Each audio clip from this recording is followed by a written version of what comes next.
So without further ado, please help me welcome TedX Road.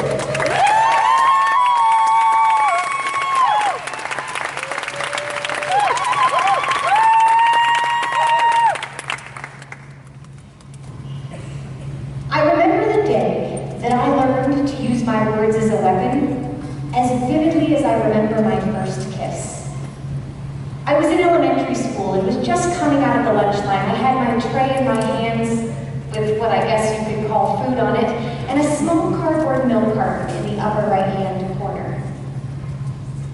As I turned to walk into the cafeteria, I looked up, and there she was. The girl who had spent the last few years tormenting me, almost on a daily basis. She was a year older than I was, she was popular, and she seemed to get true satisfaction out of picking on me, especially when it made me cry. She had a mean smirk on her face, and she took one look down at my tray and looked me in the eyes and said the words I will never forget. One day, I hope your face is on a milk carton.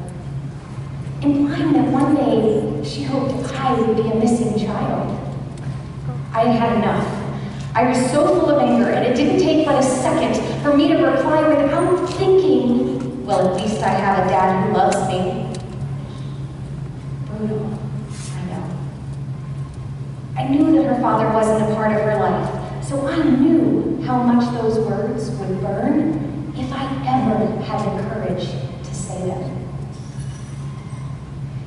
As I stood there, I wasn't sure if she was going to punch me in the face or what was going to happen next, but her eyes started to well up with tears, and she ran from the lunchroom. I walked with my tray over to the corner. I had a seat.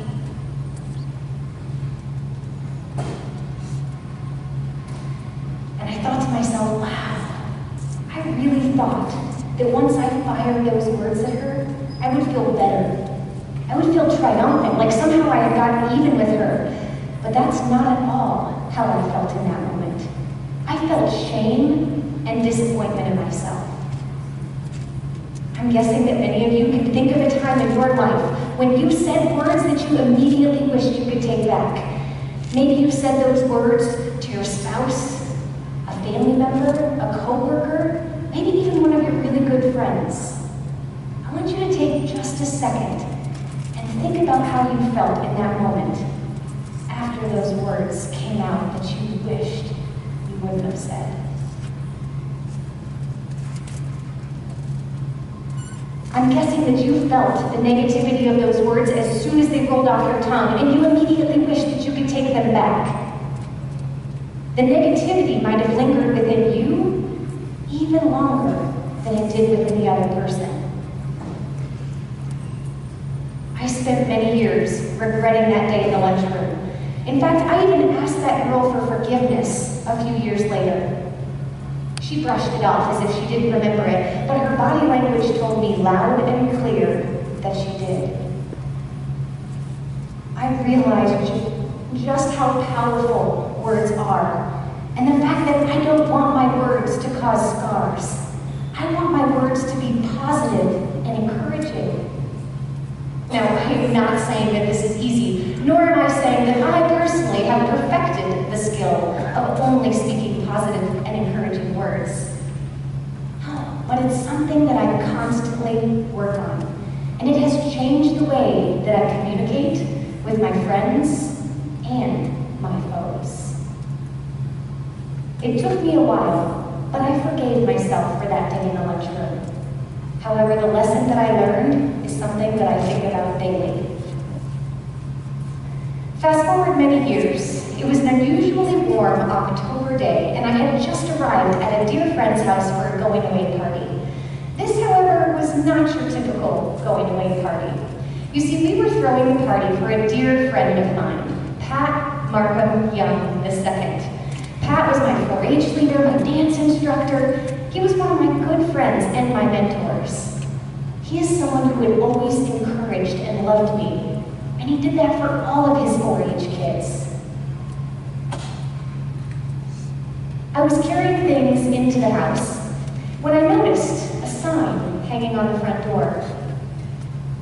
Now, at first glance, this sign was a little bit strange, but I reminded myself that I shouldn't be surprised about anything surrounding Pat, because he had always been someone who marched to the beat of his own drum. And that's one of the things that I loved most about him.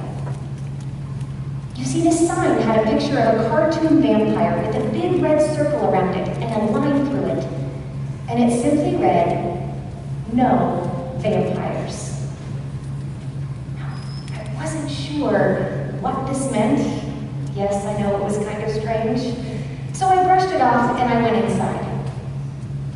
As I was helping to set up things, one of his family members came over to me and said, Tanis, did you see the sign on the door?" I said, "Yes, I saw the sign," and I asked her what it was all about. And the response that I got was not the response that I expected. She told me that they put the sign there as a reminder that no one is allowed into the house, this day or any day for that matter, who is going to say something negative or discouraging to Pat. As I mentioned, this wasn't your typical going-away party. Pat had been diagnosed with stage 4 cancer, and he had decided that if cancer was going to take him from this earth, he didn't want his funeral to be his last party. He wanted a going-away party that he could be at. So people were coming from near and far, and his family wanted that sign there because lots of folks had been coming to visit Pat, and they had been telling stories about family members and coworkers who had also struggled through cancer. Some of them lived, and some of them did not. What these people didn't realize is that those stories were not helping Pat in his fight. He needed to be filled with positive and encouraging words. The image of the vampire was a reminder that, in a sense, our words have the power to draw blood and suck the life out of people. And that is not what Pat needed at that moment, or any moment for that matter. Over the next few months, the image of the vampire stayed in my mind, and every time I talked with Pat on the phone or visited with Pat in person, I was very careful to choose my words wisely. We had many amazing conversations about life and death, his struggles and his triumphs, and before I ever opened my mouth to respond, I would always take a few seconds to pause and think about what I was going to say. Now, it's not that I ever would have purposely discouraged him. I just knew how important my words were.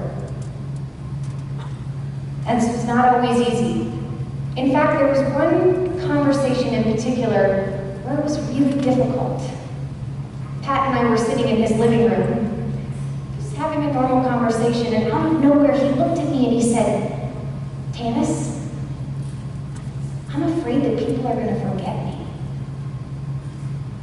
I'm afraid that once I'm gone, you're going to forget all about me." What do you say to that?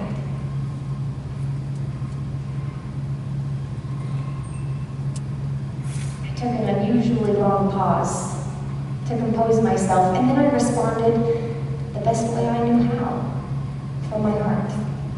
I said, "Pat, you have been such an amazing part of so many people's lives.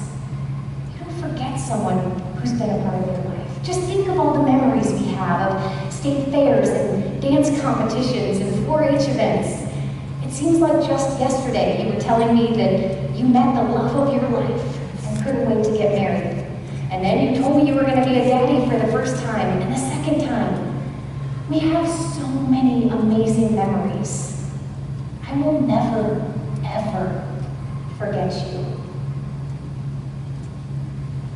Pat sat there and looked at the floor with his lips pursed, and I could tell he needed something more, but I didn't know what else I could say or do in that moment. And then I noticed that Pat's pursed lips began to turn into a sly little smile. He had come up with something. He said, "Tanis, you know I love whiskey." Yes, of course I knew he loved whiskey. Where is he going with this? He He continued, "Every year, I want you to take a shot of whiskey in my memory." At first, I thought he was joking, because there is nothing on this planet that I hate more than whiskey. Even the smell, oh, disgusting, disgusting. But then I looked at him and realized that he wasn't joking. He was serious. This is what he needed in that moment.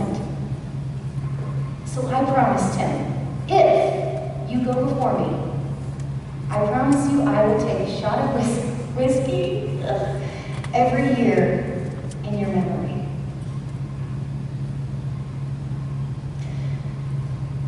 It wasn't until after Pat passed away in September of 2011, nearly a year after his going away party, that I realized what a special gift he and his family had unknowingly given me.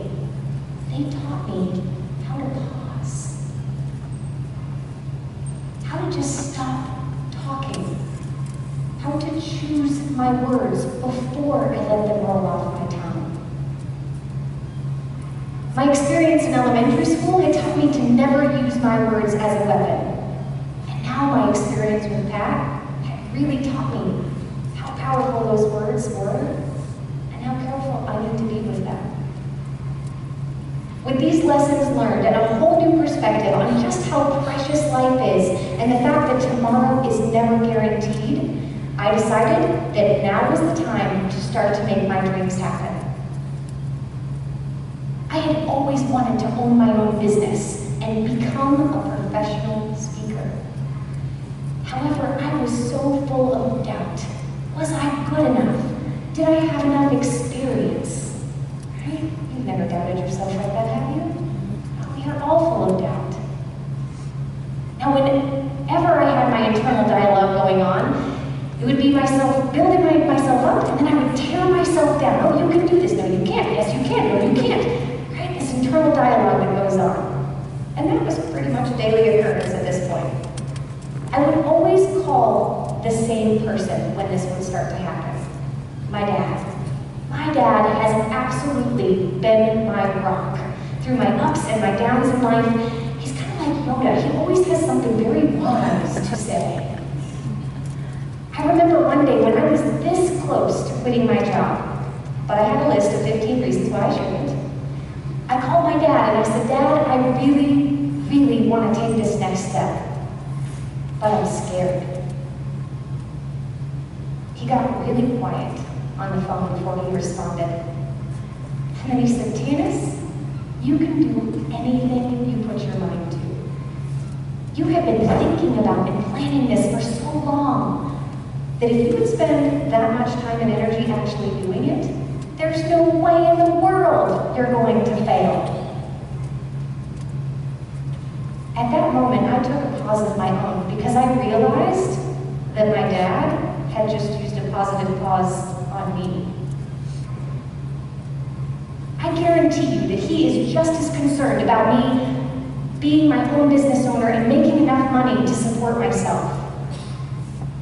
But in that moment, he made a choice to give me something that I could not give myself. Positive words of encouragement. I know that all of you have done for someone what my dad did for me that day. After that conversation, I wrote my letter of resignation, and I called my designer to say, it's finally time to design my own logo for my company. So many amazing things have happened, and it's not that there hasn't been bumps in the road, because there has. But I know that if I take the time to pause and to ensure that the words that come out of my mouth or the words that I think in my head are positive and encouraging, I can do anything I set my mind to. And I can also encourage those around me to do the same. My challenge to each of you here today is to take the time to pause. When you are communicating with others, whether it's your family, your coworkers, your spouse, your children, Just take the time to stop and think about the words that are going to come out of your mouth. The great news is that I don't have 5 steps or 10 steps in order for you to learn how to do this, because you already know how to do this. Just take the time to do it. How great would it be to never have to regret something that you said, or never have to go back and ask for forgiveness because you just let the words roll off your tongue?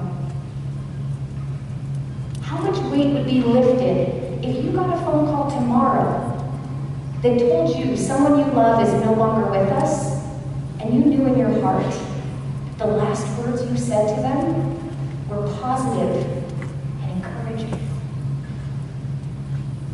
How would your life be different if you simply took the time to pause when you were communicating with your family and your friends and your coworkers? Would it make your heart skip a beat if you knew that because you chose your words wisely, you inspired someone?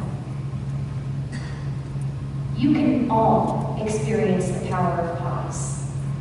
All you have to do is take the time to unlock it.